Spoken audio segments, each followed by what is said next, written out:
अच्छा जी, अस्सलाम वालेकुम। हमारे पास जो आज की क्लास है वो एक लिहाज से एक ट्रांजेक्शन है आपको डेप्रीसिएशन तक पहुंचाने के लिए।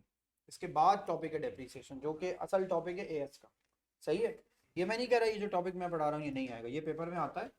इसकी percentage of asking the question like it's like minimum कम कम होती है थोड़ा। सही है। Bad debts and provision for doubtful debt O levels में बड़ा स्ट्रांग होता है। एएस में ज़रा इसके पीछे जाने के चांसेस थोड़े कम होते हैं।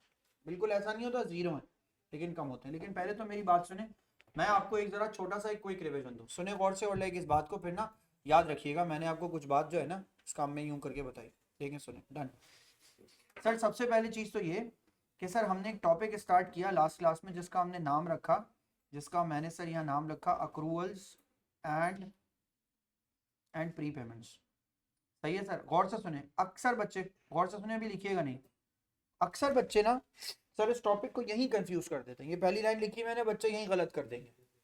अक्रूवल्स एंड प्री पेमेंट्स कुछ और है, बैड डेट्स कुछ और है। एस में आते ही ना पहले तो मैं आपको ये क्लियर करा रहा हूँ क्या मतलब। भाई टॉपिक का नाम है अक्रूवल बेसिस ऑफ अकाउंटिंग। सही है। अक्रूवल बेसिस ऑफ अकाउंटिंग में, ताकि आपको बहुत ही अच्छा आइडिया हो कि भाई मैं क्या पढ़ने जा रहा हूँ। अक्रूवल बेसिस ऑफ अकाउंटिंग में आपका कोर्स कहता है कि आपको 3 टॉपिक्स पढ़ने हैं। अब ये आपके लिए नई बात है। आपका कोर्स कहता है आपको 3 चीजें जो है ना वो पढ़नी है।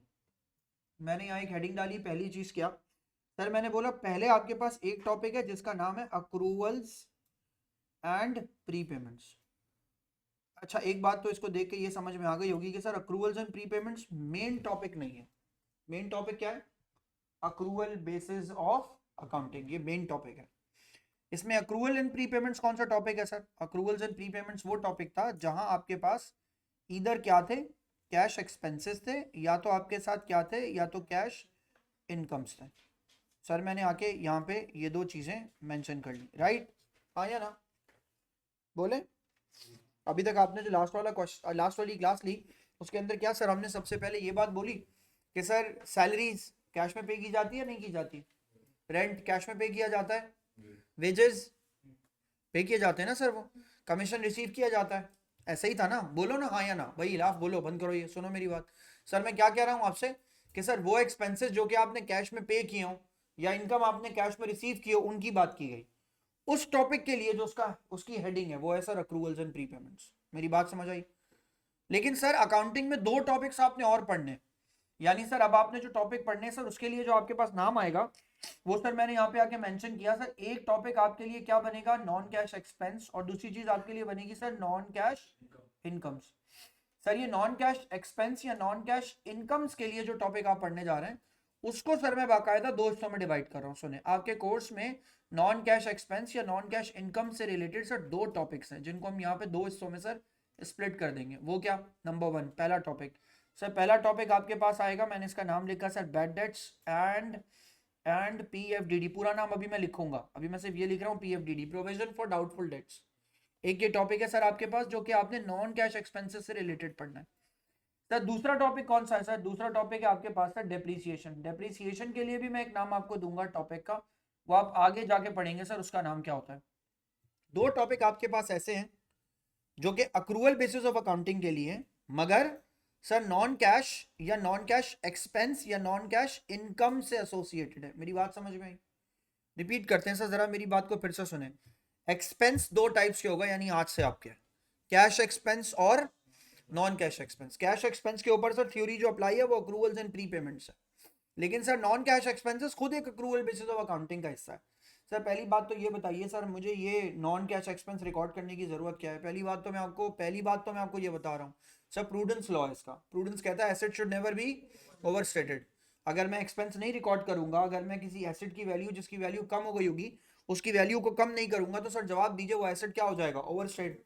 दूसरी बात प्रूडेंस क्या कहता है? Estimated expenses should be recorded. Sir ये भी बात खुद कह रहा है वो, तो हम सर उसमें भी बात करेंगे कि सर ये चाहिए हमें, ये आ रही है बात समझ में? सर जितना मैंने अभी एरिया ड्रॉ किया ना, साफ सुथरा इतना एरिया ड्रॉ करें, मैं इसी के अंदर से और बहुत सारे एरियाज निकालता जाऊंगा। मैं भी आगे और आगे इसमें काम करूंगा, तो ऐसे ड्रॉ कीजिएगा कि आप सर इसको कंटिन्यू कर सकें। सही फातिमा?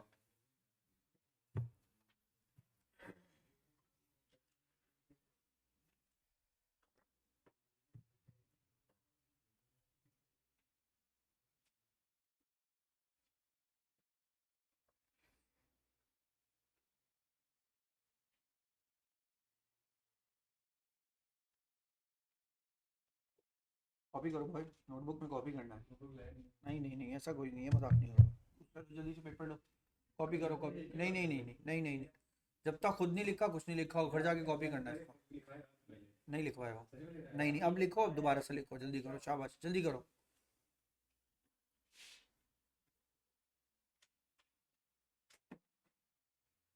दो भाई, इसको भेज दो, जल्दी करो, कॉपी करो।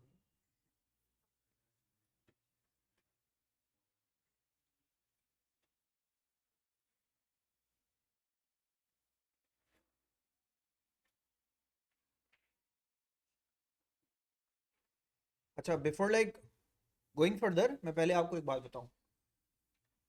एक टॉपिक करंट एसेट से एसोसिएटेड है, दूसरा टॉपिक नॉन करंट एसेट से एसोसिएटेड है। करंट एसेट के आपके पास इस साल 3 टॉपिक्स हैं, तीनों आप पढ़ने वाले हैं। जो आपके पास एएस का AQA का कोर्स है, सब में 3 टॉपिक्स आप बहुत डेप्थ में पढ़ेंगे। एक सर आप पढ़ेंगे इन्वेंट्री वैल्यूएशन, वो लेवल्स वाला नहीं है बस एनआरवी और कॉस्ट वाला मसला, नहीं नहीं, पूरी पूरी वैल्यूएशन है। एक हो गया इन्वेंट्री, पहला हो गया। 5 तो करंट एसेट्स होते हैं। कैश और बैंक तो सर वैसी कैश बुक में बहुत अच्छे से पढ़ा होता है बच्चे ने, बचते क्या है 3। एक अदर रिसीवल्स, प्री पेमेंट्स हो गया सर। एक क्या हो गया इन्वेंट्री, उसके लिए इन्वेंट्री वैल्यूएशन है। एक क्या बचा अकाउंट रिसीवल, वो ये रहा। तो करंट एसेट्स पूरे कंप्लीट होते हैं एएस में। एएस में इसीलिए तो आपको एग्जाम्पशन मिलेगी एसीसीए में कि बच्चे को करंट एसेट्स और करंट लाइबिलिटीज के बारे में अच्छा खासा पता है, और प्लस नॉन करंट एसेट्स में डेप्रिसिएशन के बारे में अच्छा खासा पता है। बात समझ में आई है? वो आपको फ्री में वहां पे एग्जाम्पशन नहीं दे रहे हैं, बल्कि आपको असल में बैलेंस शीट के काफी हद तक कंपोनेंट्स के बारे में पता है। आपको करंट एसेट्स के बारे में सब कुछ पता होगा ये इसमें। आ रही है बात समझ में? तो सर अब यहाँ से स्टार्ट ले रहे हैं सर। अगर आपने यहाँ पे कॉपी कर लिया तो अब सुने सर, इसके बाद अब आपके पास सर ये जो बैड डेट वाला एरिया है ना, ये कहाँ से ड्राइव हुआ है, इसको आप क्या टॉपिक का नाम देंगे, इसको आप क्या बोलेंगे, वो सब शुरू करने जा रहा हूँ मैं। सर मैंने इसको ही जूम किया, देखिएगा मैंने इसी को जूम किया। अब मैं यहीं से स्टार्ट ले रहा हूँ, मैंने डेप्रिसिएशन को छोड़ दिया। और दिल लगा के पढ़े इन दोनों हिस्सों को, एक बैड डेट को एक डेप्रिसिएशन को। Either it will make you a student of as और नॉट, ये आपको बाहर निकाल देंगे एएस से, आपको एएस में आगे बढ़ाएंगे। यही है 2 टॉपिक असल में, सारा कोर एरिया यही है। सर सुने सबसे अहम बात, पहली बात तो ये कि सर मैं एक टॉपिक पढ़ने जा रहा हूँ, मैंने हेडिंग डाली सर, मैं पढ़ने जा रहा हूँ अकाउंटिंग फॉर अकाउंट्स रिसीवेबल। ये टॉपिक का नाम है। बच्चे पहले बात तो टॉपिक का नाम वगैरह लिखते हैं, वो लिखते हैं bad debts and provision for doubtful debts. Bad debts and provision for doubtful debts तो अकाउंट है, हमें तो अकाउंटिंग पढ़नी है। अकाउंटिंग किसकी पढ़ेंगे sir? Accounting for accounts receivable की, हमें ये पढ़ना है। अकाउंट्स रिसीवेबल्स पढ़ने के लिए सबसे पहले सर हेडिंग डाल दीजिए, नीचे एक एरो बनाइए, अकाउंटिंग फॉर अकाउंट रिसीवेबल्स लिख दीजिए। क्या मैं आपसे एक बात करूं, यहाँ देखिएगा sir, accounting for account receivables के बारे में बात करने के लिए मुझे फातिमा सबसे पहले एक साइड में, बिल्कुल साइड में सेपरेटली मुझे ये लिखना पड़ा। मुनीब यहाँ देखना बेटा, सर सेल्स के 2 पार्ट्स होते हैं। दुनिया में सेल्स 2 तरह से की जा सकती हैं। या तो आप दुनिया में किसी भी बंदे को क्या कर दें, कैश पे भेज दें, या तो किसी भी बंदे को आप कैसे भेज दें, क्रेडिट पे भेज दें। 2 के अलावा तीसरा तरीका कोई नहीं है। सर अगर मैं किसी को कैश पे भेज दूं तो क्या होगा, गौर से सुनना सर। उस पर मैं यहाँ एंट्री पास करूंगा, मैं यहाँ लिखूंगा सर कैश को मैं क्या कर दूंगा, डेबिट, और सेल्स को मैं क्या कर दूंगा सर, क्रेडिट। या तो कैश डेबिट या बैंक डेबिट। गौर से सुनो सर, यहाँ लिखा मैंने आगे कैश डेबिट, और यहाँ के मैंने मेंशन किया सर सेल्स क्रेडिट, राइट। ये मैंने यहाँ तक ये काम कर लिया। लिसन वेरी केयरफुली सर, आज तक ना मुझसे ना ओ लेवल्स में बच्चा यहाँ तक पहुँचते पहुँचते कभी नहीं पूछता, और मुस्तफ़ा वाकई कभी नहीं पूछता। मुस्तफ़ा ने नहीं पूछा, उसने नहीं पूछा। मैं एक उस बच्चे के बारे में बात कर रहा हूँ जो बाकायदा सोचता भी है कि क्या हो रहा है अकाउंटिंग में। इसका मतलब ये नहीं दूसरों को नहीं आती अकाउंटिंग। नवीरा नहीं पूछेगी तो कोई मसला नहीं, नवीरा अपने काम में परफेक्शन उस तरह चाहती है, लाभ दूसरे तरीके का परफेक्ट है। 2 लोग एक्स्ट्रा सोचते हैं, उन्होंने भी कभी नहीं सोचा कि बॉस सर कैश पे कभी कोई चीज़ बेची, उसका रिटर्न कहाँ गया। आपके कोर्स में नहीं है, आपके कोर्स में कैश पे रिटर्न नहीं है। ये बात नहीं पता होती बच्चे को, ओ लेवल्स करके आ गया होता है यहाँ तक, सर कैश का रिटर्न आपके कोर्स में नहीं है, आपके कोर्स में सिर्फ क्रेडिट का रिटर्न है।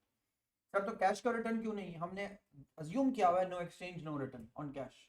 कैश पे एक बार कोई चीज बिक गई वापस नहीं आएगी। और अगर वापस आएगी तो फिर क्या होगा सर, सेल्स रिटर्न को डेबिट करके कैश को क्या कर देंगे, क्रेडिट। दुनिया में ऐसा होता है, आपके कोर्स में नहीं है। बात समझ में आई? कैश पर कोई चीज बेची जाए उसका रिटर्न नहीं होता। मेरी बात समझ गए सर? हो सकता है, होने को क्या नहीं हो सकता, लेकिन कोर्स में नहीं आपके। नंबर 2 सर मैंने यहाँ लिखा, पहली बात तो ये देखें सर, मैंने लिखा या तो आपने किस पे बेचा हुआ, मैं यहाँ टॉप पे मेंशन कर रहा हूँ, या तो आपने कैश पे बेचा हो। दूसरी वाली कहानी क्या है सर? दूसरी कहानी ये है कि दूसरी तरफ आपने इसको किस पे बेचा हुआ हो सर, क्रेडिट पे।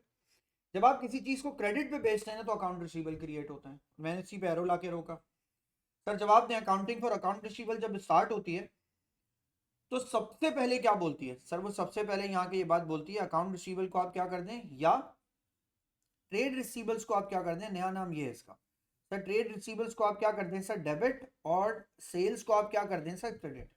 सर यहाँ से हम अकाउंटिंग स्टार्ट करते हैं, लिख लीजिए सर, ये लिखें लिखें। मैंने सेल्स को दो हिस्सों में स्प्लिट किया, एक तरफ कैश एक तरफ क्रेडिट।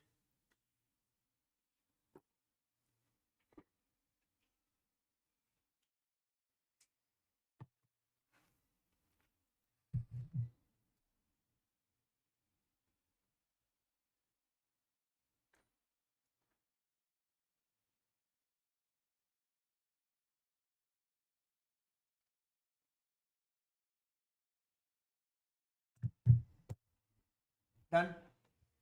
सुने सर, एक बंदे को मैंने $1000 की सेल कर दी। मैंने यहाँ लिखा सर, मैंने किसी बंदे को $1000 की मैंने क्या कर दी सर, सेल कर दी। अब सर यहाँ देखें, मेरी बात सुने मैंने ये कहा इसमें से, इस $1000 में से मुझे कुछ अमाउंट सर रिसीव हो गया और कुछ अमाउंट मुझे रिसीव नहीं हुआ। मैंने इसको दो हिस्सों में फिर स्प्लिट किया। सर जो अमाउंट मुझे रिसीव हो गया मैंने उसके लिए यहाँ पर एक एंट्री पास की। गौर से देखते जाइएगा और मेरी बात सुनते जाइएगा। सर मैंने ये कहा जब मैंने कुछ गुड्स बेचे तो उसके बाद कुछ मैंने अमाउंट कलेक्ट किया। करना है ना मुझे अमाउंट तो कलेक्ट, उधार पे बेचूंगा छोड़ थोड़ी दूंगा। सर मैंने अमाउंट कलेक्ट किया तो मैंने यहाँ के लिखा सर, मैंने बैंक को क्या कर दिया, डेबिट, बैंक डेबिट, और मैंने किसको क्रेडिट कर दिया सर, मैंने क्रेडिट कर दिया किस चीज को, ट्रेड रिसीवेबल्स को। सही है, एएस लेवल में हूँ, जरा मुश्किल मुश्किल सवालों के जवाब देना भाई। ट्रेड रिसीवेबल कहाँ रिकॉर्ड करते हैं? जनरल लेजर में, सेल्स लेजर में, परचेज लेजर में। ट्रेड रिसीवेबल्स कहाँ रिकॉर्ड करते हैं? सेल्स लेजर में। किस में रिकॉर्ड करते हैं? सेल्स लेजर में। याद रखना भी है, और ये याद रखने वाली बात है। सर अब यहाँ देखें, बैंक डेबिट और ट्रेड रिसीवेबल्स क्रेडिट। सर कितना अमाउंट रिसीव किया, मैंने यहाँ के मेंशन किया सर, आपने इससे 500 रिसीव कर लिए।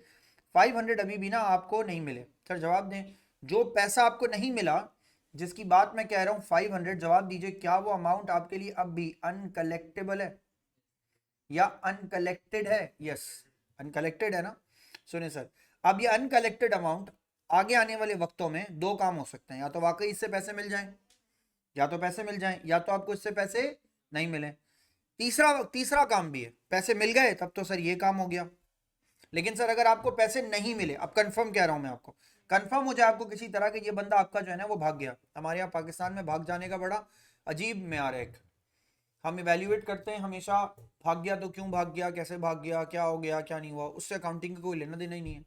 आपके अगर पैसे लेके कोई भाग गया तो भाग गया बस। अकाउंटिंग में कह रहा है भाई हम तो भागने की सिचुएशन को बोल रहे हैं, चाहे वो इंसॉल्वेंट हो जाए, चाहे वो इंसेंट डिक्लेयर हो जाए, चाहे वो डिफॉल्टर हो जाए, उसका बिजनेस डूब जाए, उसके पास आपको पैसे देने के लिए ना हो, इनमें से कोई भी कंडीशन आ जाए, लेकिन वो अगर नहीं दे सकता आपको पैसे, आपको वो पैसे नहीं दे सकता, तो इसका मतलब है सर आपको किसी तरह पता लग जाए कि जो बंदा आपको पैसे देने जा रहा था वो कंफर्म आपके लिए क्या हो गया, वो कंफर्म आपके लिए, मैंने नाम लिखा यहाँ पे आके, वो क्या हो जाए, इररिकवरेबल। यानी सर अब इस बंदे से आपको पैसे नहीं मिलेंगे। या वो अगर बंदा आपके लिए इररिकवरेबल हो जाए तो आपको उसको अपनी बुक्स में से क्या करना पड़ेगा, सर मैं यहाँ लिख रहा हूँ सर, आपको उसको अपनी बुक्स में से क्या करना पड़ेगा, रिटर्न ऑफ। इररिकवरेबल डेट को आप अपनी बुक्स में से निकाल देते हैं। अब सवाल ये आया, सर आपने किसी को 1 लाख रुपए दिए होंगे तो 500 है, और 500 वाला बंदा चला गया तो दिल कम दुखेगा, लेकिन 1 लाख वाला बंदा चला गया तो सर मेरा तो दिल ही बंद हो जाएगा। अब वो हो जाए अकाउंटिंग कहती है उस दिल को बंद करने के लिए हमने कॉन्सेप्ट इजाद किया हुआ है। कॉन्सेप्ट कौन सा है सर? प्रूडेंस। प्रूडेंस क्या कहता है सर? प्रूडेंस ये कहता है एसेट शुड नेवर बी, ओ भाई जब तुम्हें पता लग गया है कि वो बंदा तुम्हें पैसे नहीं देगा और तुम अपनी बुक्स में उसको रखते चले जाओगे तो आपका एसेट क्या हो जाएगा, ओवरस्टेट। आ रही है बात समझ में? नहीं सर बदमाशी से पैसे ले लें, यूके में बदमाशी नहीं होती, आपको पुलिस को केस करना पड़ेगा, लॉयर्स होंगे, सू होगा, यहाँ होगी ना बदमाशी तो वो तो बैड डेट रिकवर्ड हो जाएगा। वो भी एक चांस है, उसका जमीर जाग गया, उसके पास पैसे आ गए, वो आपको देने आ गया, वो एक अलग लंबा चौड़ा किस्सा है। अभी क्या मैं कह रहा हूं आपसे, अभी तो फिलहाल इस बात को ध्यान दे देंगे पैसे नहीं मिलेंगे। तो सर पैसे नहीं मिलेंगे तो कौन कह रहा है अपनी बुक्स में से निकाल दो? अकाउंटिंग कह रही है। अकाउंटिंग का सबसे मेजर कॉन्सेप्ट क्या है? कॉन्सेप्ट क्या है सर? एसेट। एसेट को क्या कर देंगे आप? Asset should never be overstated. Sir ये कॉन्सेप्ट ये कह रहा है कि आप अपनी बुक्स में से, इसको क्या कर दें, मेंशन करें सर। सर आप इसको क्या कर दें, अपनी बुक्स में से रिटर्न ऑफ कर दें। सबसे पहले तो आप ये करें। सर जब आप इसको अपनी बुक्स में से राइट ऑफ करेंगे तो आप सबसे पहला काम ये करेंगे, सुने, आप यहाँ के लिखेंगे सर कि आपके पास क्या आएगा, आपके पास आएगा sir bad debts, bad debt expenses को आप क्या कर देंगे, डेबिट, और अपनी बुक्स में से ट्रेड रिसीवेबल्स को आप निकाल देंगे तो आप इस ट्रेड रिसीवेबल को क्या कर देंगे सर, क्रेडिट। सर ये एंट्री मेरी बनी, और सुने सर इस एंट्री की वजह से मैंने ये कहा, जवाब दें, क्या एंट्री लिखी है आपके सामने, बोलो ना हाँ या ना, एंट्री लिखी हुई है, इसमें कैश है नहीं है, नहीं है ना सर, नॉन कैश एक्सपेंस है, पैसा तो किसी को भी नहीं दिया आपने। सर पैसा आना तो था, उसको मना किया, आया तो नहीं ना, मैंने तो किसी को पैसा नहीं दिया ना, कैश आउटफ्लो तो नहीं हुआ बिजनेस से। जवाब दीजिए सर, क्या ये एक्सपेंस है, यस सर। सर इसको क्या रिकॉर्ड करें सर, ये नॉन कैश एक्सपेंस, बिल्कुल है सर। आपने इसको नॉन कैश, सैलरी के लिए तो एंट्री पास करता हूँ ना, सैलरी डेबिट, और कैश क्या करता हूँ सर, कैश क्रेडिट, ये एंट्री पास करता हूँ। यहाँ तो नहीं किया मैंने, कॉपी करें।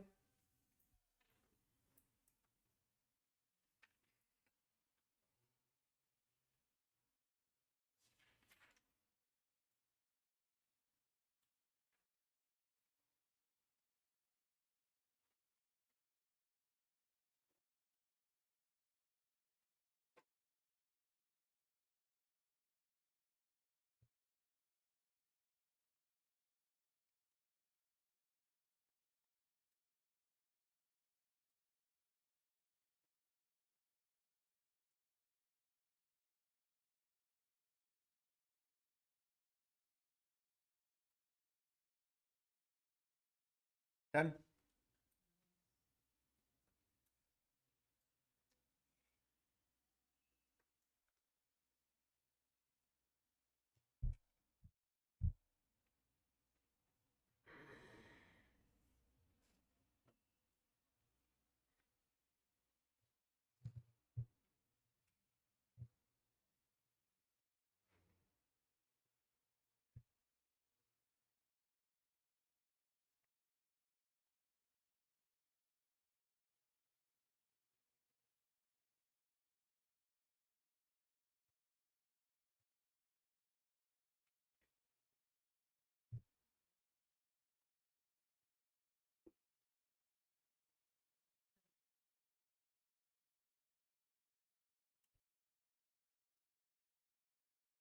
डन। सुनिए सर, अब यहाँ देखें सर, दूसरी साइड पर जाता हूँ मैं। सर क्या मैं अपनी पूरे बिजनेस के अंदर सिर्फ ये एक बंदे को बेचूंगा गुड्स, बहुत सारे लोगों को बेचूंगा ना। सर अब सुनिए, यहाँ देखें, ये जो 500 की एग्जांपल है ना, अब इसको यूं लीजिएगा, ये एक तो एक कस्टमर था जिसको मैंने बैड कर दिया। सर क्या बाकी लोग जो कि अनकलेक्टेड हैं, बाकी से मेरा मतलब रिमेनिंग लोग, रिमेनिंग से सर आपका क्या मतलब, ये 500 वाला बंदा तो हो गया डन। रिमेनिंग का मतलब, रिमेनिंग का मतलब सर अदर रिसीवेबल्स, अदर से, अदर को बल्कि अदर का वर्ड हटा देता हूँ वरना कंफ्यूज हो गए, रिमेनिंग अकाउंट रिसीवेबल की बात कर रहा हूँ, बाकी जो लोग बचे। सर जवाब दें, क्या बाकी जो लोग बचे उस उनसे आपको शोर शॉर्ट है आपके, आपको पैसे मिल जाएंगे, नहीं ना सर। सर यहाँ इसका मतलब ये जो मैंने वर्ड बोला उसका ऑपोजिट वर्ड क्या होता है सर, क्या आपको जो बंदे हैं उन पे आपको कभी कोई डाउटफुल होंगे जरा से, शायद ना मिले इनसे पैसे, हम डाउट में होंगे। सर अकाउंटिंग डाउट के बारे में क्या बोलती है, सर अकाउंटिंग डाउट के बारे में एक बड़ी शदीद टेक्निकल सी स्टेटमेंट बोलती है, वो बोलती है कि अगर डाउट एस्टिमेट किया जा सकता है, अगर एस्टिमेटेड एक्सपेंस हो तो उसे क्या कर लो, रिकॉर्ड कर लो। कौन कहता है सर ये, पे प्रूडेंस। सर डाउटफुल का मतलब क्या है सर, डाउटफुल का मतलब है कि सर अगर वो एस्टिमेटेड हो जाए। सर एस्टिमेटेड कैसे हो जाएगी, सर वो मैं आपको बताता हूँ, एस्टिमेटेड ही तो होना चाहिए वरना आप रिकॉर्ड नहीं कर सकते। सर आपके पास्ट, मैंने कहा सर आपके पास्ट एक्सपीरियंस से सर आपको पता चलेगा, या आपके इंडस्ट्रियल एनालिसिस से पता चलेगा। सर नहीं समझ में आई बात, मेरा तजर्बा है टीसीआर का, अप्रैल की फीस में 20% बच्चे पैसे नहीं देते, मेरा 10 साल का तजर्बा ही है। 20% बच्चे भाग जाते हैं, कभी कभी 30% बच्चे भाग जाते हैं, वो आते हैं वो आखिरी महीने में, तब आप उनको नहीं बोल सकते ना कि यार फीस जमा करा दो, नहीं बैठने देंगे क्लास में, ये वो जो भी हम उसको बैठने देते हैं, फिर उनकी अपनी डिस्क्रिप्शन होती है, आप साल भर उनको पढ़ा चुके होते हो, तो उसके बाद आप उनके आखिरी महीने के लिए उनसे रोते गाते नहीं हो। शुरू में बीच में आपको रजा तंग करे, अप्रैल में शायद कम ही तंग करेगा, बोलेगा यार अब तो इतनी क्लास ले ही ली है इसने। मैं रिपीट कर रहा हूँ आपको सर, पास तजर्बा मेरा बता रहा है, 10 सालों का तजर्बा बता रहा है, इन महीनों की फीस मुश्किल से निकलती है। स्कूल्स में ऐसे ही होता होगा सर, जून जुलाई की फीस देने में अम्मा अब्बा तंग करते होंगे, ऐसा होता होगा, उनको तो अपनी तनख्वाहें पूरी देनी होती होंगी ना, तो वो तो तंग होते होंगे इससे। सीजनल बिजनेस की बात करूँ, जो कॉफ़ी वाले टाइम होता है, ये विंटर्स, इनमें सर कॉफ़ी की जो कंपनी है नेस्ले, वो कॉफ़ी बेचती भी ज़्यादा होगी, कलेक्ट भी ज़्यादा करती होगी, लेकिन जब जून जुलाई में अपनी कॉफ़ी बेचती होगी तो जरा मुश्किल से कलेक्शन होती होगी। मेरी बात समझ में आ रही है? ये बात उनको उनके बिजनेस के तजर्बे ने सिखाई होगी। मेरी बात समझे सर? तो इसका मतलब है जब भी मैं किसी एस्टिमेशन की बात कर रहा हूँ तो एस्टिमेशन बेसिकली मेरा क्या है, मेरा सर पास्ट एक्सपीरियंस है। आ रही है बात समझ में? ऐसे ही हवा में तीर नहीं चलाना कि ये मेरा एस्टिमेशन है बस मैं कह रहा हूँ ऐसा ही होगा, ऐसा नहीं है। हाँ, आपके अपने बिजनेस के हिसाब से ये सब चीजें रिलायबिलिटी के साथ कनेक्टेड है। बैंक है जैसे, तो बैंक वाले ये कहते होंगे यार सिविक या टोयोटा करोला जो लोग बाय करते हैं वो अक्सर पेमेंट पूरी कर जाते हैं। ऑल्टो वालों से ना हमें जंग लड़नी पड़ती है। ऑल्टो जो लोग निकालते हैं उनसे हमें जंग लड़नी पड़ती है। वजह है ना उसकी, वो लोअर इनकम क्लास वाली गाड़ी है, उसको लोअर इनकम वाले लोग लेते हैं। उनके फिर महीनों की पेमेंट में उनको फ़ोन करके उनको बताना पड़ता है सर पेमेंट नहीं आई। उनसे पहले ही फ़ोन ही खतरनाक होता है उनको। उनको जो ब्रांच से ऑपरेशन मैनेजर की कॉल जाती है या कलेक्शन डिपार्टमेंट से कॉल जाती है, उनमें जो खातून बात करती हैं वो पहली दफ़ा ही बड़ा रिजिड अंदाज से बात करती हैं, सर क्या बात है आपने अभी तक अपनी पेमेंट नहीं की। ये उनका जुमला होता है। और सिविक वाले से जब वो बात करती है ना तो पहले तो सबसे पहले पूछती है कैसे हैं आप, खैरियत से हैं, गाड़ी कैसी चल रही है आपकी। फिर वो बताता है ऐसी गाड़ी में ये प्रॉब्लम्स हैं। तो बोलता है अच्छा सर वो एक्चुअली आपसे एक बात करनी थी। तो वो बड़ा सुकून से वो सिविक तक आएंगे। उनको पता है एक तो पेमेंट भी बड़ी है, लड़ाई कर लेंगे तो ये गाड़ी की चाबी ला के रख देगा डेस्क पे, पैसे भी चले जाएंगे, 10,000 मसले भी क्रिएट होंगे। बेचनी इसी को है, नाम पे इसी गई है, समझ रहे हैं ना बात को? 10,000 मसाइल है। मैं आपको क्या बोल रहा हूँ, ये पूरी लंबी सी स्टोरी मैं आपको क्यों सुना रहा हूँ? ये लंबी सी स्टोरी मैं आपको सुना रहा हूँ किस वजह से सर? बिजनेस खाली खाली एस्टिमेट नहीं करेगा बल्कि एक तजर्बे से करेगा। सुन ली बात? अब सर सुने सर, तो प्रूडेंस कॉन्सेप्ट क्या कहता है सर? प्रूडेंस कॉन्सेप्ट कहता है एस्टिमेटेड एक्सपेंसेस को, मैंने लिखा sir estimated expenses should be क्या, should be recorded. Estimated expense should be recorded, आप उसे रिकॉर्ड करेंगे। अब बात समझ में आई? अब सुनिए सर, यहां देखें सर, ये जो मेरा डाउट है गौर से देखिएगा, इस डाउट को मैं एक और नाम दूं सर? इस डाउट के लिए मैंने एक और नाम दिया, क्या ये मेरा रिस्क है? मैंने कस्टमर को उधार पे कुछ बेचा, क्या ये मेरा रिस्क है या नहीं है? जवाब दें सर, जवाब दें। अगर मेरे कस्टमर्स क्रेडिट के बढ़ते जाएंगे तो मेरा रिस्क क्या होगा? बढ़ता जाएगा। और अगर सर मेरे कस्टमर क्रेडिट वाले कम होते जाएंगे तो मेरा रिस्क भी क्या होगा? कम होता जाएगा। तो सर इसका मतलब है मेरे डाउट की दो शक्लें आएंगी। अब यहाँ देखो मैं कॉपी करवाता हूँ आपसे। मेरे पास डाउट जो है या मेरा डाउटफुल डेट जो है, डेट पूरा वर्ड यूज किया मैंने सर, इसका मतलब है इसकी दो शक्लें आएंगी। मेरा डाउट क्या हो जाएगा सर? मेरा डाउट या तो क्या हो जाएगा, या तो बढ़ जाएगा, या तो मेरा डाउट क्या हो जाएगा सर? कम हो जाएगा। अगर मेरा डाउट इंक्रीज हुआ सर, जवाब दें, अगर डाउट इंक्रीज हुआ तो मैं उसको क्या ट्रीट करूंगा सर? मैं उसको ट्रीट करूंगा एज क्या? एक्सपेंस। और सर अगर मेरा डाउट डिक्रीज कर गया, अगर मेरा डाउट डिक्रीज कर गया तो मैं उसको क्या ट्रीट करूंगा? इनकम। लेकिन अब मसला सुने, इसको इनकम ट्रीट होने से पहले एक बार एक्सपेंस ट्रीट होना लाजमी है। सर नहीं समझ में आई बात? दोबारा बोल रहा हूं मैं, बेटा जब पहले एक बार इंक्रीज करोगे तभी तो डिक्रीज कर पाओगे। जब इंक्रीज ही नहीं हुआ, कभी कभी क्रिएट ही नहीं हुआ तो डिक्रीज कैसे होगा? तो पहले आपको एक वजह समझनी है सर, पहले एक दफा ये इंक्रीज हुआ होगा तभी ये डिक्रीज होगा। तो सर इसका मतलब है सर दो बातें हो गई किसके अंदर? प्रोविजन में। प्रोविजन क्या चीज है सुने, मैंने आपको ये पूरी कहानी क्यों सुनाई? सर रिमेनिंग अकाउंट रिसीवेबल के ऊपर आपको एक डाउट है, शायद पैसा ना मिले। वो शायद वाला पैसा अगर एस्टिमेट हो सकता है, अगर शायद वाला पैसा एस्टिमेट किया जा सकता है तो अकाउंटिंग उसके बारे में क्या कहती है सर? अकाउंटिंग उसके बारे में कहती है कि उसे क्या कर लो सर? जवाब दो, उसे रिकॉर्ड कर लो। सर अगर उसे रिकॉर्ड कर लो तो estimated expenses should always be recorded से हमारे पास दो रास्ते निकले। वो जो रिस्क जिसको मैंने रिकॉर्ड किया, या तो वो रिस्क बढ़ रहा है, अगर वो रिस्क बढ़ रहा है तो सर वो मेरे लिए क्या हो रहा है सर? इंक्रीज। अगर वो रिस्क मेरे लिए कम हो रहा है तो वो क्या हो रहा है? डिक्रीज। बढ़ता हुआ रिस्क मेरे लिए क्या बन जाएगा सर? एक्सपेंस। और सर कम होता हुआ रिस्क सर मेरे लिए क्या बन जाएगा सर? इनकम। सर इसका मतलब है, यहाँ देखें गौर से देखें, असल में कहानी ये निकल के आई सामने। अब जब ये जूम आउट हुआ तो आपको एक बात समझ में आई। बैड डेट जो था, जो कंफर्म था, जो कि आपके लिए आपके उल्टे हाथ पे है, सर जवाब दें, जो कंफर्म था उसमें कभी इंक्रीज डिक्रीज देखा आपने मुझसे? जो बैड डेट था वही था, वो कंफर्म था। लेकिन दूसरी तरफ sir provision for doubtful date में रिस्क का बढ़ना या कम होना दोनों माने रखता है। तो प्रोविजन या तो बढ़ेगा या तो कम होगा। बढ़ेगा तो क्या होगा? एक्सपेंस। और कम होगा तो क्या होगा?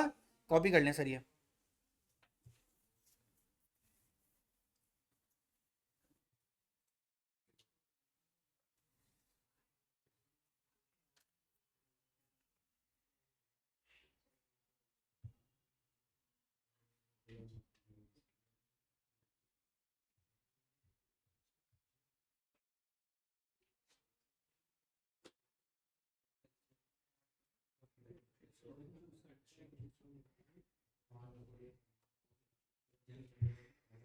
जल्दी जल्दी कॉपी करें।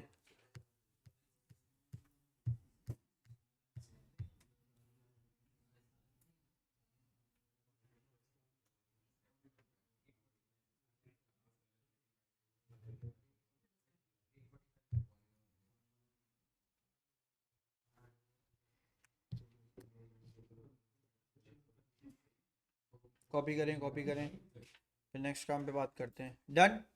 अब सुनिए सर, यहाँ देखें सर, ज़रा ना थोड़ा अब अकाउंटिंग की बात कीजिए। यहाँ देखिए सर, जब मैंने कंफर्म वाले रिकवरेबल डेट की बात की तो मैंने आपसे कहा सर उसको रिकॉर्ड करने की एंट्री ये होती है। बैड डेट एक्सपेंस को आप क्या करते हैं, डेबिट। ट्रेड रिसीवेबल्स को आप क्या करते हैं, क्रेडिट। लेकिन सर यहाँ आइए, अब पहले तो एक मसला ये समझे, सुने यहाँ देखें सर, जब आप डाउटफुल डेट की बात करेंगे ना तो आप एक अकाउंट बनाएंगे। गौर से देखिएगा, मैं इस अकाउंट के बारे में आपको कुछ इन्फॉर्मेशन दे रहा हूँ। जब भी आप अकाउंटिंग में डाउटफुल डेट पे काम करेंगे या आप एस्टिमेटेड एक्सपेंस पे काम करेंगे तो सर आपको एक टी अकाउंट बनाना है। सर टी अकाउंट का नाम क्या होगा sir, usually sir provision. Provision English में भी अगर आप इसे ट्रांसलेट करेंगे तो कहीं जाके इसकी मीनिंग बनेगी जाके एस्टिमेशन। ये एस्टिमेशन, प्रोविजंस क्यों क्रिएट करते हैं, एस्टिमेशंस के लिए। सर एस्टिमेशंस का अकाउंट जब भी बनाना हो तो उसके लिए प्रोविजन क्रिएट होगा, सही है। और से सुने सर, प्रोविजन की नेचर क्या है। सर प्रोविजन की नेचर है कॉन्ट्रा टू एसेट। सर ये क्या बात हुई, ये एसेट के ऑपोजिट है। अगर ये एसेट के ऑपोजिट है तो इसका मतलब है ये क्रेडिट साइड पे क्या होगा, बढ़ेगा, और डेबिट साइड पे क्या होगा सर, ये कम होगा। सर ये तो हमने कभी नहीं पढ़ा हेड्स ऑफ अकाउंट्स में, हमने तो एसेट, एक्सपेंस, लायबिलिटी, कैपिटल और रेवेन्यू पढ़ा है। ये क्या चीज आ गई, ये एसेट का ऑपोजिट है, ये भी एक अकाउंट है। तो एसेट का ऑपोजिट अकाउंट आपने क्यों क्रिएट किया हुआ है, ताकि आप उसमें से वो वैल्यू माइनस कर सकें। बस आप रिसीवेबल्स में से इस वैल्यू को माइनस करेंगे तो ऑपोजिट ही होना चाहिए। अगर रिसीवेबल्स बढ़ता है तो क्या होता है, डेबिट। प्रोविजन बढ़ेगा तो क्या होगा, क्रेडिट। ये सर इसका इसका काम है। अब सुने सर, अगर ये मैंने सामने रखा तो अब सुने सर, जब आप इसकी एंट्री पास, अभी एंट्री पे ज्यादा गौर मत कीजिएगा, एंट्री तो मैं आपको अभी टी अकाउंट बना के अभी अभी क्लास में टी अकाउंट के साथ समझाता हूँ। सर जब आप इसे एक्सपेंस ट्रीट करेंगे तो आप इसकी एंट्री पास करेंगे। मैंने लिखा सर इनकम स्टेटमेंट को मैंने क्या किया, डेबिट, और प्रोविजन फॉर डाउटफुल डेट को मैंने क्या किया, क्रेडिट। ये एज आ मैं आपको नोट लिखवा के दे रहा हूँ। अभी अभी मैं आपको इसका टी अकाउंट बनाऊंगा, आपको समझ में आ जाएगी बात। और सुनो, अगर किसी को मजीद समझना है तो यहाँ सुनो, प्रोविजन बढ़ता है, प्रोविजन अगर बढ़ता है तो क्या होता है, क्रेडिट। यहाँ क्या हो रहा है, प्रोविजन बढ़ रहा है ना तो क्रेडिट हो रहा है। आ रही है बात समझ में, इनकम स्टेटमेंट डेबिट हो रही है, ये प्रोविजन यहाँ क्या कर रहा है, यहाँ बढ़ रहा है। आ रही है बात समझ में। दूसरी दूसरी एंट्री क्या बनेगी, दूसरी एंट्री बनेगी sir provision for doubtful date क्या होगा, कम होगा, और इनकम स्टेटमेंट क्या होगा सर, क्रेडिट होगा। सर ये इसकी दो एंट्रीज बनती है, मगर इसमें बात पूरी समझ में नहीं आती जब तक कि आप इसका टी अकाउंट ना बना ले। सर टी अकाउंट बनाएंगे तो आपको मेरी बात समझ आएगी। सर कॉपी कर लें इसको।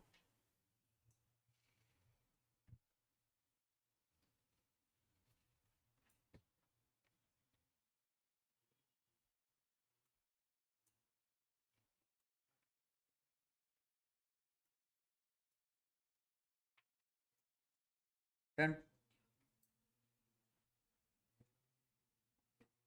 डन। चलें सर, अब मेरी बात यहाँ सुने। मेरे पास यहाँ स्पेस हो सकता है, आपके पास अब इसके बाद स्पेस हो। अगर जैसे अली के पास स्पेस है, इसके पास स्पेस है, आप साइड में इसका अकाउंट बना सकते हैं। सर हमें दो अकाउंट्स बनाने, सुने क्लास का आज का आखिरी टास्क ये है सर, आपको दो अकाउंट्स बनाने। पहले सर मैं एक अकाउंट बना के दिखा रहा हूँ आपको सर, किसका, बैड डेट का।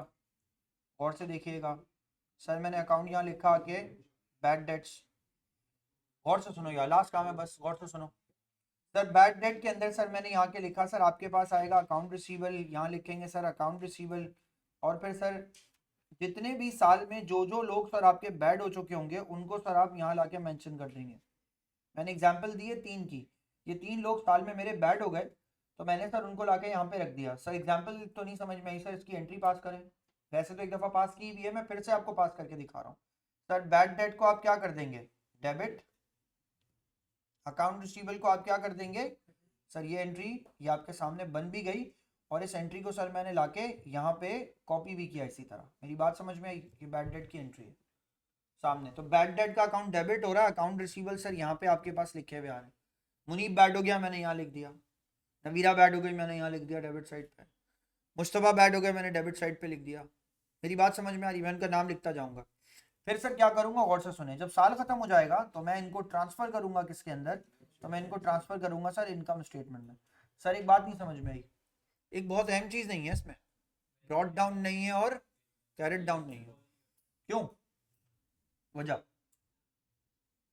बैलेंस ब्रॉट डाउन नहीं है और सर इसके अंदर बैलेंस कैरेट डाउन नहीं है। और जैसा ही आपने बैलेंस ब्रॉट डाउन और कैरेट डाउन लिखा, जो चेकर होगा ना वो आसमान की तरफ देखेगा, हंसेगा, आपके नाम के आगे स्माइली साइन बनाएगा, आपका आखिरी अकाउंट काट देगा फौरन। उसको बोलेगा जान छुट्टी, चेक नहीं करना पड़ रहा।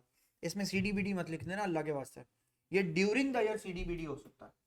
सर क्यों नहीं हो सकता, क्या वजह? Matching principal. जिस साल का जो एक्सपेंस है उसको उस साल के एक्सपेंस, जिस साल का रेवेन्यू है उस साल के एक्सपेंस के साथ आप उसको क्या कर देंगे, मैच। तो भाई ये जितने भी एक्सपेंसेस हैं, ये जितने भी एक्सपेंसेस हैं, ये जवाब दीजिए, ये इस साल के लिए है ना, ये इस साल का ही एक्सपेंस है। तो इनको साल के आखिर में आप इनको क्या कर देते हैं सर, आप इनको ट्रांसफर करते हैं इनकम स्टेटमेंट में। मैंने आज स्टेटमेंट भी लिखी आके, इनको ट्रांसफर कर देते हैं। और ट्रांसफर करते करते सर इनकी क्लोजिंग एंट्री भी पास कर देते हैं। क्लोजिंग एंट्री मतलब अकाउंट क्लोज हो गया। So we have no balance brought down or carried down for a bad debt for the year. But month wise ना Mushtaba bad carried down brought down होगा, बीच में ड्यूरिंग द ईयर होगा, लेकिन साल खत्म हो जाएगा आप उसे इनकम स्टेटमेंट में ट्रांसफर कर देंगे। नहीं समझ में बात? फातिमा, मेरे पास फातिमा भी बैड हो गई, मैंने कहा जोहेर भी बैड हो गया, मेरे पास जो है ना अली भी बैड हो गया, मुस्तफा भी बैड हो गया। साल में जितने भी लोग बैड हुए, जिस जिस डेट को बैड हुए, मैंने सबका यहाँ नाम लिखा, डेट लिखी, नाम लिखता गया। साल खत्म हुआ, मैंने उन सबका टोटल निकाला, टोटल निकालूंगा तो क्या निकलेगा, CD बैलेंस ना। उस CD को मैंने इनकम स्टेटमेंट कह दिया, खत्म। यानी सब के सब लोग, सारे के सारे लोग इनकम स्टेटमेंट में एज एन एक्सपेंस ट्रांसफर हो गए, खत्म। आ गई बात समझ में? अब सर सुनिए, यहाँ देखें सर, यहाँ तक आपने ये काम कर लिया, कर लिया कॉपी? नहीं किया? कॉपी कर लें। आप सुनिए, यहाँ देखें, क्लोजिंग एंट्री, क्लोजिंग है ये। अब सर इसके बाद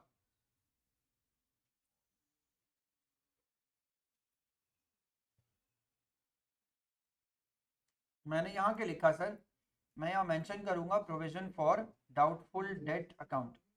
सर मैंने यहाँ मेंशन किया provision for doubtful date account के लिए, सर इसमें ब्रॉड डाउन भी होगा। क्यों सर? क्योंकि ये कैरेट डाउन यानी ये क्रेडिट साइड पे क्या होगा, बढ़ेगा, और डेबिट साइड पे सर क्या होगा, ये कम होगा। और दूसरी बात, इससे भी इंपॉर्टेंट बात सर, ये डाउटफुल अकाउंट है ना, ये प्रोविजन फॉर डाउटफुल डेट है ना, तो डाउटफुल अकाउंट या डाउट कभी क्या होगा, बढ़ेगा, या डाउट कभी क्या होगा, कम होगा। सर मैंने यहाँ के मार्क कर दिया इसको, राइट। सर उसके बाद मैं क्या करूंगा सर, मेरा इसके साथ बैलेंस CD भी आएगा। सर तो यानी ये वो अकाउंट है जिसमें बैलेंस CD और बैलेंस BD दोनों होता है, बिल्कुल होता है। और सुने, इसकी कैलकुलेशन है।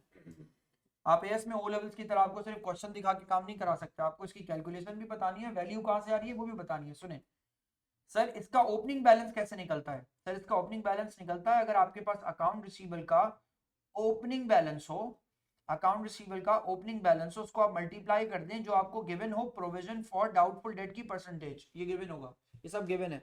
सर एक और सवाल Mustafa, opening balance sir brought down कहां से आएगा? यानी अकाउंट रिसीवेबल का ओपनिंग बैलेंस कहां से आएगा? सर कंट्रोल अकाउंट से आएगा, ये कंट्रोल अकाउंट से आएगा। सेल्स लेजर कंट्रोल अकाउंट का जो ओपनिंग बैलेंस होगा उसकी बात हो रही है। इसी तरह बैलेंस CD कहां से आएगा? सर बैलेंस CD भी आपके पास सर कहां से आएगा, सर कंट्रोल अकाउंट से आएगा।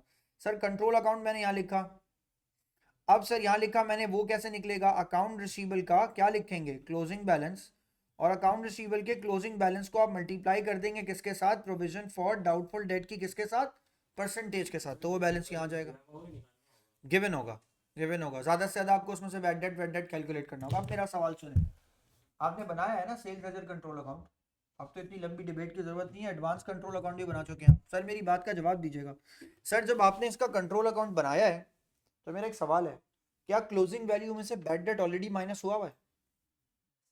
सेल्स लेजर कंट्रोल अकाउंट का जो क्लोजिंग बैलेंस है उसमें से क्या बैड डेट माइनस हुआ है? डिस्काउंट अलाउड माइनस हुआ है? क्या डिसऑनर्ड चेक की एडजस्टमेंट हुई भी है? आप कोई बेवकूफ बच्चा होगा जो ये पूछेगा सर ये माइनस होता है या नहीं होता। बैड डेट होता है तो माइनस होता है, डिस्काउंट अलाउड होता है तो माइनस होता है। जो आखिरी वैल्यू आती है ना उस पर अप्लाई करते हैं। जब तक सब एडजस्ट नहीं हो जाएगा ना तो PFDD नहीं निकलेगा। PFDD जब निकलेगा जब वो सब कुछ एडजस्ट हो जाएगा। आ रही है बात समझ में? अब सर सुने, अब अगर फर्ज करें आपकी ओपनिंग वैल्यू 100 और क्लोजिंग वैल्यू 200 आ जाए, जवाब देंगे इंक्रीज हुआ डिक्रीज हुआ? ओपनिंग कितना था 100, क्लोजिंग कितना है 200, ये इंक्रीज है डिक्रीज है? इंक्रीज है, इंक्रीज है ना।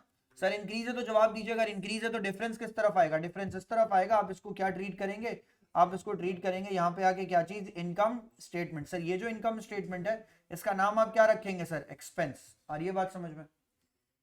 और सर यहाँ देखिए, अगर ये डेबिट साइड पे आ जाएगा तो यहाँ पे आप क्या लिखेंगे आके, यहाँ पे आप लिखेंगे आके इनकम स्टेटमेंट, और यहाँ भी आपकी वैल्यू आएगी। मगर इसको आप क्या ट्रीट करेंगे, इसको आप ट्रीट करेंगे इनकम। अब सवाल मेरा ये देखें, सुने, इनकम स्टेटमेंट टी अकाउंट में बना लो। यहाँ देखो, यहाँ लिखता हूँ मैं इसके ऊपर, सर मैं अगर इनकम स्टेटमेंट एक टी अकाउंट की फॉर्म में बनाऊँ, मैंने यहाँ लिखा सर इनकम स्टेटमेंट एक टी अकाउंट की फॉर्म में अगर बनाया जाए, ये बना सर इनकम स्टेटमेंट। जवाब दीजिए, इस तरफ क्या आएगा रेवेन्यू, इस तरफ क्या आएगा एक्सपेंस। जवाब दीजिए, ये वाली वैल्यू एक्सपेंस में जाएगी और ये वाली वैल्यू किस में जाएगी, रेवेन्यू में। ऐसा ही है ना।